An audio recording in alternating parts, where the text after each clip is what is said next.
삼성전자 주주 여러분 반갑습니다. 장이 열리기 전부터 삼성전자와 SK하이닉스만 번갈아 보고 계신 분들이라면 한 가지는 꼭 알고 시작하셔야 합니다. 반도체 대형주가 강하게 움직이고 나면 돈은 그 자리에 그대로 멈춰 있지 않습니다. HBM 장비와 후공정으로 넘어갈 수도 있고 소재와 부품을 거쳐 데이터 센터 및 전력 인프라까지 넓어질 수도 있어요. 문제는 이 움직임을 무조건 삼성전자에서 돈이 빠져나가는 신호로 보거나 반대로 다음 급등주가 나왔다며 뒤늦게 따라가는 겁니다. 대형주 수급이 살아있는 확산인지 대장주를 팔고 떠나는 순환인지부터 구분해야 합니다. 반도체 돈의 이동은 보통 이유 없이 시작되지 않습니다. 미국 AI 투자와 메모리 업황 기대가 커지면 글로벌 자금은 먼저 거래가 쉽고 규모가 큰 대형주에서 자리를 잡습니다. 국내에서는 삼성전자와 SK하이닉스가 그 입구가 되죠. 외국인이 대형주를 통해 한국 반도체 비중을 늘린 뒤 업황에 대한 확신이 커지면 수익 증가가 더 빠를 수 있는 장비와 후공정, 소재까지 관심 범위를 넓힐 수 있습니다. 대형주가 먼저 움직이고 주변 종목이 뒤따르는 건 돈이 업황의 범위를 확인해가는 과정일 수 있어요.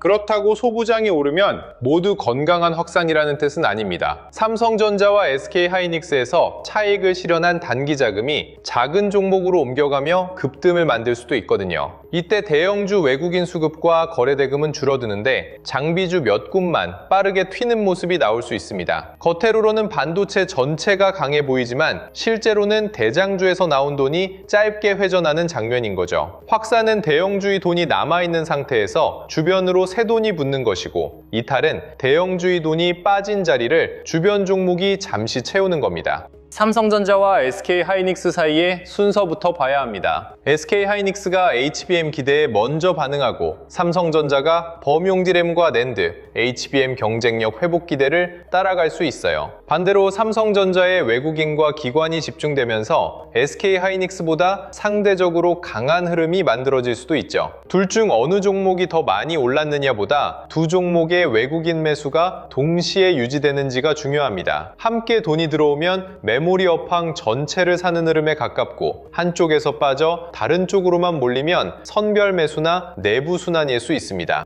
대형주 다음에 가장 먼저 반응할 수 있는 곳은 HBM 장비와 후공정입니다. HBM은 여러 층의 디램을 쌓고 연결하고 검사하는 과정이 필요하기 때문에 생산량이 늘수록 패키징과 본딩, 테스트 장비의 역할이 커집니다. 메모리 기업이 실제로 생산 능력을 늘리고 공정 병목을 풀려한다면 관련 기업의 수주와 실적에도 변화가 나타날 수 있어요. 하지만 HBM이라는 이름만 붙었다고 같은 수혜를 받는 건 아닙니다. 실제 고객과 납품 관계가 있는지, 수주 잔고가 늘었는지, 매출이 아니라 이익까지 좋아지는지를 봐야 합니다. 후공정은 특히 거래 대금의 지속성이 중요합니다. 뉴스가 나온 직후 한두 종목에만 거래가 몰렸다가 빠르게 식으면 단기 테마일 가능성이 높아요. 반대로 여러 기업에서 거래가 살아나고 오전 이후에도 매수세가 유지되며 실적 전망까지 상향된다면 업황 확산의 근거가 더 단단해질 수 있습니다. 대형주가 오른 뒤 후공정이 움직인다는 순서만 외우지 마세요. 삼성전자와 SK하이닉스의 가동률 및 HBM 출하 확대가 실제 장비 발주로 연결되는지 확인해야 합니다. 주문이 없는 주가 상승은 오래 버티기 어렵거든요. 장비와 후공정의 움직임이 삼성전자 주주에게 의미가 있는 이유는 시장이 몇 분기 뒤 생산 계획까지 먼저 가격에 반영하기 때문입니다. 장비 발주가 늘어난다는 건 메모리 기업이 현재 주문을 일시적인 것으로만 보지 않을 가능성을 보여줍니다. 반대로 장비주 주가는 오르는데 실제 수주와 고객사 투자가 확인되지 않으면 기대만 빠르게 앞서간 것일 수 있어요. 대형주보다 변동성이 큰 영역일수록 기사 제목보다 발주 시점과 매출 인식, 영업이익률이 따라오는지를 확인해야 합니다.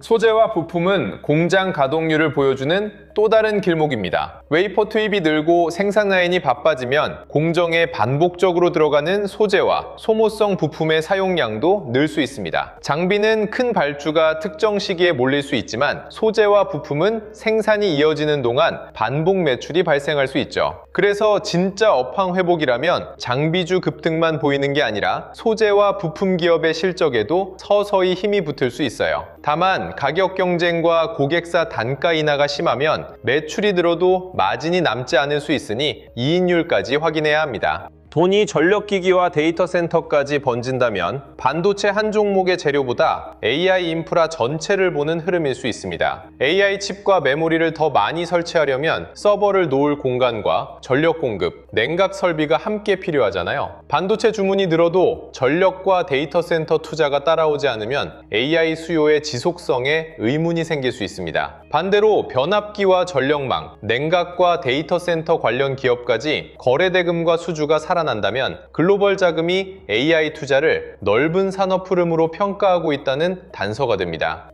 근데요, 전력기기가 오른다고 삼성전자에 바로 좋은 건 아닙니다. 전력 인프라 종목만 강해지고 반도체 대형주와 장비 및 후공정이 약하다면 서로 다른 재료로 움직이는 장세일 수 있어요. 건강한 확산은 삼성전자와 SK하이닉스의 수급이 유지되고 장비와 후공정, 전력 인프라가 순서대로 거래를 키우는 모습에 가깝습니다. 반대로 돈이 대형주에서 빠져 전력기기로만 몰리면 반도체 비중을 줄인 자금의 이동일 가능성도 생각해야 하죠. 연결고리는 업종 이름이 아니라 동시에 남아있는 거래대금입니다.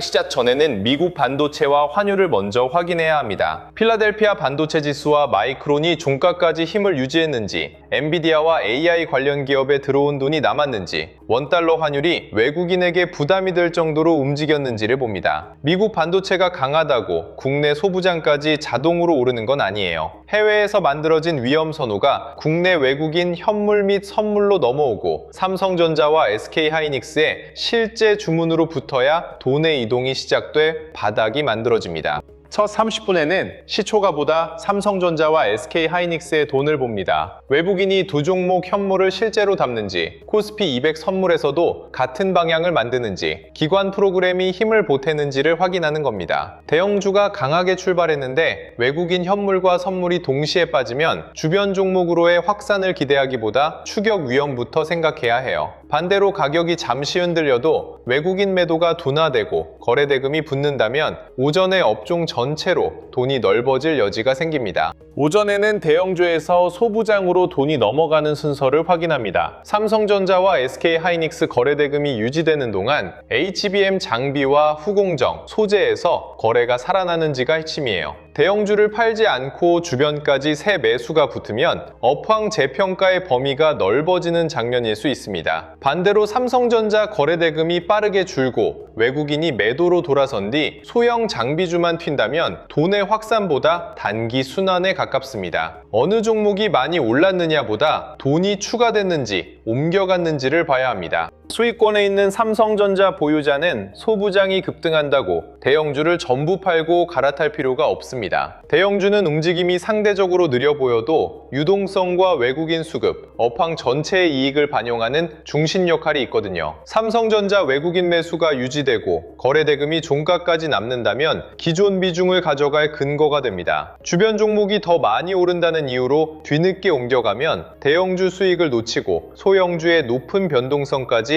떠안을 수 있어요. 돈의 이동을 보는 것과 모든 이동을 따라가는 건 다릅니다. 몰빵 상태라면 순환매를 보기 전에 계좌 구조부터 손봐야 합니다. 삼성전자 비중이 이미 큰데 소부장까지 같은 반도체 논리로 가득 채우면 종목 수는 늘어도 위험은 분산되지 않아요. 환율과 미국 반도체가 흔들릴 때 함께 밀릴 수 있기 때문입니다. 기존 보유분과 대응, 현금, 생활자금을 분리하고 새 종목을 보더라도 한 번에 들어가지 않는 게 좋습니다. 반도체 업황이 좋다는 판단과 계좌 전체를 한 상업에 거는 행동은 같은 이야기가 아닙니다. 본전권과 손실권은 순환매를 복구 기회로 착각하기 쉽습니다. 삼성전자가 쉬는 동안 장비주가 급등하면 그쪽으로 옮기면 손실을 빨리 만회할 수 있을 것 같죠. 하지만 이미 거래대금이 폭발한 종목을 뒤따라가면 삼성전자 손실 위에 새로운 손실이 더해질 수 있습니다. 물타기도 하락했다는 이유로 서두르면 안 됩니다. 삼성전자 저점이 안정되고 외국인 매도가 둔화되며 거래대금이 회복되는 조건이 붙을 때만 검토해야 해요. 소부장 강세는 삼성전자 물타기의 자동 신호가 아닙니다.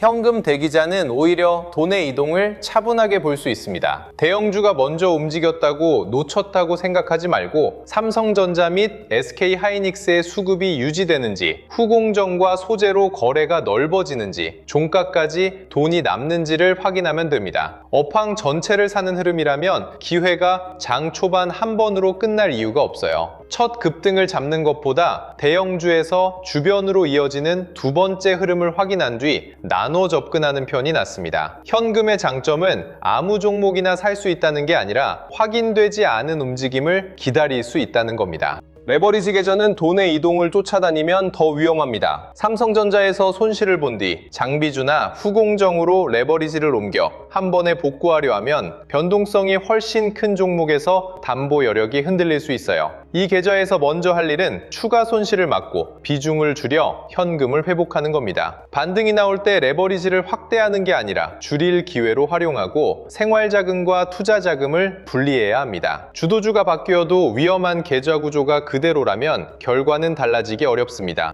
문제는 개인 투자자가 장중에 삼성전자와 SK하이닉스, HBM 장비와 후공정, 소재와 전력 인프라의 거래 대금을 모두 연결하기가 어렵다는 겁니다. 삼성전자가 움직였다는 기사를 보고 나면 이미 장비주가 올라 있고, 장비주를 확인하고 나면 돈이 후공정이나 전력기기로 넘어간 뒤일 수 있잖아요. 뒤늦게 강한 종목만 보면 돈이 새로 들어온 건지 앞 종목을 팔고 옮겨온 건지 알기 어렵습니다. 결국 돈의 이동은 보이는데 그 이동이 삼성전자 보유자에게 좋은 신호인지 경계할 신호인지 판단하지 못하게 됩니다. 그래서 이번 삼성전자 실시간 대응 알림센터는 다음 급등 종목을 찍어주는 공간으로 잡지 않았습니다. 삼성전자에서 시작된 돈이 어디로 이동하고 그 과정에서 대형주의 수급이 계속 살아있는지를 연결하는 공간으로 활용하는 겁니다. 미국 반도체와 환율에서 출발한 기대가 삼성전자 및 SK하이닉스에 들어오고 HBM 장비와 후공정 및 소재를 거쳐 전력 인프라와 데이터 센터까지 넓어지는지를 시간 순서대로 확인해요. 핵심은 많이 오른 종목이 아니라 돈이 추가되고 있는 길목을 찾는 겁니다. 여기서는 확산과 이탈을 4가지 조합으로 구분할 수 있습니다. 대형주 외국인 매수와 소부장 거래 대금이 함께 늘면 가장 건강한 확산에 가깝습니다. 대형주는 버티는데 소부장이 조용하면 아직 돈이 중심 종목에 머무는 단계일 수 있어요. 대형주 외국인은 빠지는데 소부장만 급등하면 단기 순환이나 이탈 가능성을 경계하고 두 영역의 거래 대금이 함께 줄면 반도체 전체가 쉬어가는 장면으로 봅니다. 센터에서는 많이 오른 종목만 나열하지 않고 이 조합이 장중 어떻게 바뀌는지를 연결합니다. 장 시작 전에는 돈이 움직일 출발 조건부터 붙입니다. 필라델피아 반도체 지수와 마이크론의 매수세가 남았는지, 원달러 환율이 안정됐는지, 외국인이 국내 반도체를 담을 환경인지 확인하는 거예요. 미국 반도체가 강해도 환율이 급하게 오르면 국내 대형주 주문은 달라질 수 있고, 미국장이 조용해도 메모리 종목과 환율이 안정적이면 국내에서 새로운 수급이 만들어질 수 있습니다. 해외 호재 한 줄로 결론 내리지 않고 어떤 돈이 국내로 넘어올 수 있는지를 먼저 보는 겁니다. 첫 30분에는 삼성전자와 SK하이닉스 중 어디에 돈이 먼저 붙는지 확인합니다. 외국인 선물과 코스피 200 선물이 같은 방향인지, 기관 프로그램과 전기 및 전자업종 거래 대금이 힘을 보태는지도 같이 봐요. 두 대형주가 함께 움직이면 업황 전체 매수에 가깝고, 한 종목에만 외국인이 몰리면 제품 경쟁력이나 개별 재료를 고르는 흐름일 수 있습니다. 시초가 상승률보다 누가 사고 있는지를 확인해야 오전에 주변 종목으로 번지는 돈의 성격도 제대로 해석할 수 있습니다. 오전에는 대형주 수급을 고정해두고 주변 거래 대금을 비교합니다. 삼성전자와 SK하이닉스 외국인 매수가 유지되는 동안 HBM 장비와 후공정이 살아나면 확산으로 볼 근거가 쌓입니다. 장비에서 소재와 부품으로 거래가 이어지고 실제 수주 및 실적 근거가 있는 기업들이 반응한다면 도매 범위가 더 넓어지는 거죠. 반대로 대형주 외국인 매수가 줄고 거래 대금이 식는 동안 소형주만 급등하면 이탈 가능성을 경계합니다. 센터에서는 이 두 장면을 같은 반도체 강세로 묶지 않습니다. 전력 인프라와 데이터 센터까지 움직일 때도 순서를 봅니다. 반도체 대형주와 장비 및 후공정에 돈이 남아있는 상태에서 전력과 냉각, 데이터 센터로 거래가 넓어진다면 AI 인프라 전체를 사는 흐름일 수 있어요. 하지만 앞선 업종의 거래가 식고 전력기기만 급등한다면 별도의 수주재료나 단기 순환일 수 있습니다. 센터에서는 업종 이름을 연결하는 데 그치지 않고 이전 길목에 돈이 남아있는지를 확인합니다. 그래야 확산과 갈아타기를 구분할 수 있습니다. 말림이 필요한 순간은 이미 상한가 가까이 움직인 종목을 발견했을 때가 아닙니다. 삼성전자 외국인 수급이 유지되는 동안 후공정 거래대금이 처음 살아나는 순간, 장비에서 소재로 돈의 범위가 넓어지는 순간, 반대로 대형주 선물이 매도로 돌아서며 주변 종목의 거래도 식기 시작하는 순간이죠. 변화가 생긴 초기에 이유와 함께 확인해야 보유자는 성급하게 갈아타지 않고 현금 대기자는 뒤늦은 추격을 줄일 수 있습니다. 결과를 알려주는 알림보다 판단을 바꿔야 할 변화를 알려주는 게 더 실용적입니다. 예를 들어 삼성전자는 강하지 않은데 후공정 종목들이 빠르게 움직인다고 해볼게요. 이때 삼성전자 외국인 매도가 줄고 SK 하이닉스 거래대금이 유지된다면 대형주가 쉬는 동안 다음 공정으로 관심이 넓어지는 과정일 수 있습니다. 그런데 외국인이 대형주 현물과 선물을 함께 팔고 후공정 거래도 장 초반 이후 식는다면 이미 늦은 순환일 가능성이 커져요. 센터에서는 소부장이 올랐다는 결과보다 그 순간 대형주의 돈이 어떤 방향이었는지를 함께 붙여 추격과 대기의 기준을 만듭니다. 종가에서는 하루 동안 이동한 돈이 어디에 남았는지를 다시 확인합니다. 장 초반에는 삼성전자와 SK 하이닉스가 강했지만 오후에 외국인이 빠지고 후공정만 남았는지, 대형주부터 장비 및 소재 및 전력까지 거래대금이 함께 유지됐는지를 보는 겁니다. 가격이 가장 많이 오른 곳보다 외국인과 기관의 평균 단가가 만들어지고 종가까지 매수세가 버틴 곳이 다음 흐름의 기준이 될 수 있어요. 센터는 장중 순환을 쫓는 데서 끝나지 않고 종가에서 돈의 최종 위치를 확인해 하루짜리 회전과 이어질 확산을 구분합니다. 장 마감 뒤에는 다음 거래를 위해 돈의 지도를 다시 닫아둡니다. 삼성전자와 SK 하이닉스에 남은 외국인 물량, 장비와 후공정의 거래대금, 소재 및 전력 인프라의 확산 강도를 비교해 어느 길목이 시작이고 어느 길목이 이미 과열됐는지 보는 겁니다. 오후에 가장 강했던 종목이 다음 장의 출발점이 된다고 단정하지 않아요. 종가까지 수급이 유지되고 새로운 실적 근거가 붙은 영역과 장중 추격만 몰린 영역을 나누면 다음 장 시작 전 불필요한 갈아타기를 줄일 수 있습니다. 계좌별 기준도 돈의 이동에 따라 다르게 붙입니다. 삼성전자 수익권은 대형주 수급이 유지되는 동안 주변 급등을 보고 전부 갈아타지 않고 기존 흐름을 지킬 수 있어요. 본전권과 손실권은